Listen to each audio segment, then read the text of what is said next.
기도드립니다. 아멘. 오늘 함께 나눌 하나님의 말씀은 사무엘하 16장 5절에서 12절까지의 말씀입니다. 사무엘하 16장 5절에서 12절, 구약 489페이지입니다.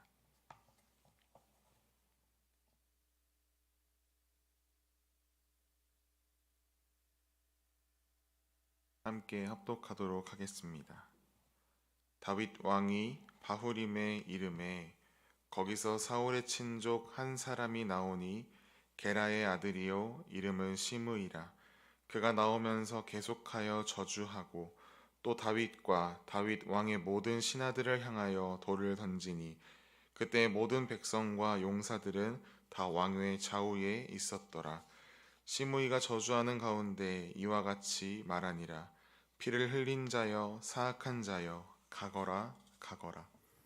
사울의 족속의 모든 피를 여호와께서 내게로 돌리셨도다. 그를 이어서 내가 왕이 되었으나 여호와께서 내 나라를 내 아들 압살롬의 손에 넘기셨도다. 보라, 너는 피 흘린 자이므로 화를 자초하였느니라 하는지라. 스루야의 아들 아비새가 왕께 여짜오되 이 죽은 개가 어찌 내 주 왕을 저주하리이까. 청하건대 내가 건너가서 그의 머리를 베게 하소서 하니 왕이 이르되 스루야의 아들들아, 내가 너희와 무슨 상관이 있느냐. 그가 저주하는 것은 여호와께서 그에게 다윗을 저주하라 하심이니 내가 어찌 그리하였느냐 할 자가 누구겠느냐 하고, 또 다윗이 아비새와 모든 신하들에게 이르되 내 몸에서 난 아들도 내 생명을 해하려 하거든. 하물며 이 베냐민 사람이랴. 여호와께서 그에게 명령하신 것이니 그가 저주하게 버려두라. 혹시 여호와께서 나의 원통함을 감찰하시리니 오늘 그 저주 때문에 여호와께서 선으로 내게 갚아주시리라 하고. 아멘. 인생에서 시므이를 마주했을 때 라는 제목으로 말씀을 나누겠습니다. 어느 목사님이 교회에서 용서에 관한 설교를 하셨다고 합니다. 목사님은 설교 중에 이런 질문을 던졌습니다.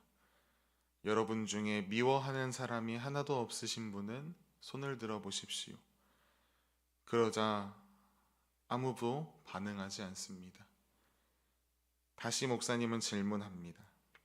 정말 아무도 없으십니까? 어서 손을 들어 보십시오.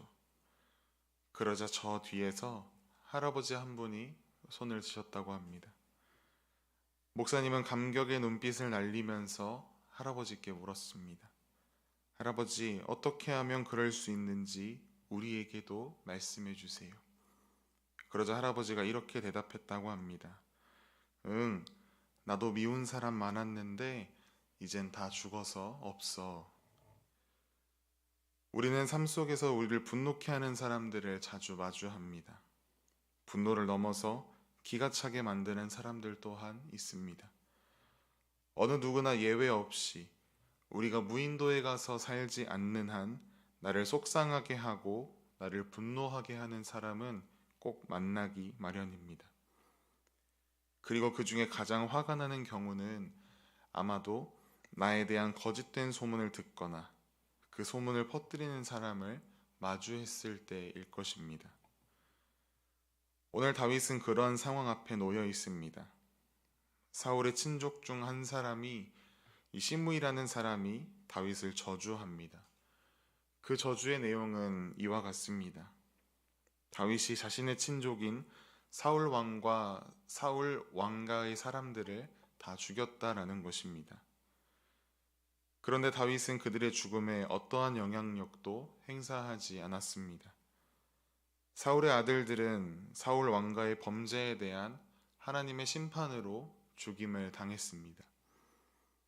사울은 블레셋과의 전투에서 자살했습니다. 이스보셋은 그의 군장 바하나와 레갑의 손에 암살되었고 아브넬은 요압에게 보복당하여 죽임을 당했습니다. 우리는 큐티를 통해 말씀을 묵상하면서 다윗이 끝까지 사울 왕가를 얼마나 존중했는가를 알고 있습니다. 사울의 죽음과 그의 아들 이스보셋의 죽음을 이용해서 보상을 기대하며 다윗에게 나아왔던 사람들, 그들은 모두 처단당했습니다. 그리고 아브넬을 죽인 요압에게는 비난과 저주를 퍼붓는 다윗의 모습을 우리는 성경에서 보았습니다. 시므이는 아무런 사실이나 근거도 없이 그저 자신이 오해한 것을 진실로 믿고 다윗을 저주합니다. 그 저주의 내용들은 아주 다윗의 신경을 긁을 만한 내용들이었습니다. 사울 왕의 자리를 빼앗더니 아들에게 왕의 자리를 빼앗기는 너의 모습 꼴 좋다 라고 모욕과 저주를 퍼붓습니다. 그리고 육체적으로도 돌을 던지며 다윗에게 저주합니다. 여러분이 만약 다윗이었다면, 이러한 상황 앞에 시므이를 만났다면 어떻게 행동하시겠습니까? 벌써 막 분노가 끓어오르진 않으십니까? 저였다면 아마 시므이는 이미 이 세상 사람이 아니었을 것입니다. 가뜩이나 아들의 반란으로 도망하고 있는 와중에 그것을 꼭 짚어서 나의 신경을 불편하게 하는 시므이를 어떻게 가만히 둘 수 있겠습니까? 다윗과 함께 있던 스루야의 아들 아비새가 다윗에게 이와 같이 이야기합니다. 오늘 본문 9절 말씀을 보시면 이 죽은 개가 어찌 내 주왕을 저주하리이까? 청하건대 내가 건너가서 그의 머리를 베게 하소서. 아주 인간적이고 보편적인 반응을 아비새가 하고 있습니다. 아비새는 다윗에게 자신이 시므이를 처단할 수 있게 허락해달라고 요청합니다. 불의를 보면 참지 못하는 의로운 분노처럼 여겨지나 감정에도 휩쓸린 모습, 시므이와 같은 사람을 만났을 때의 우리의 모습과 별반 다르지 않은 것 같습니다. 하지만 다윗은 아비새의 이러한 요청을 허락하지 않았습니다. 오히려 덤덤하게 그를 내버려 두라라고 오늘 본문에서 이야기합니다. 어떻게 다윗이 이러한 반응을 보일 수 있었을까요? 그가 압살롬의 반역에 도망하는 것에 지쳐서 시므이를 대적할 체력이 남지 않아서였을까요? 오늘 본문 10절 말씀을 보시겠습니다. 오늘 본문 10절 말씀에 다윗은 이렇게 이야기합니다. 그가 저주하는 것은 여호와께서 그에게 다윗을 저주하라 하심이니 내가 어찌 그리하였느냐 할 자가 누구겠느냐. 다윗이 생각할 때에 현재 자신에게 일어나는 모든 일은 하나님의 뜻과 섭리에 따라 일어나는 것들이었습니다. 그러나 아비새는 다윗이 보는 하나님의 큰 일을 보지 못하고 있었습니다. 그렇게 다윗은 아비새에게 저렇게 이야기했던 것입니다.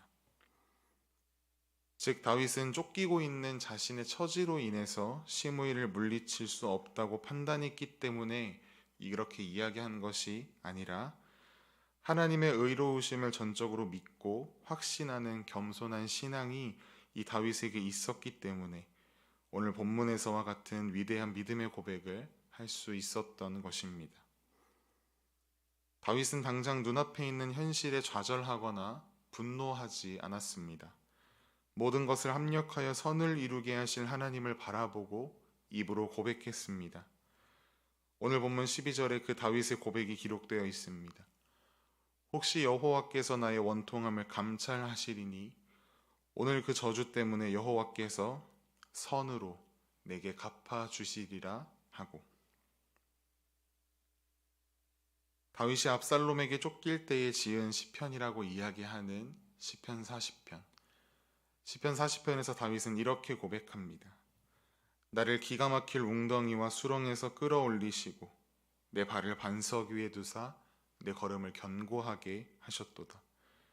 주는 나의 도움이시요 주는 나를 건지시는 이시라.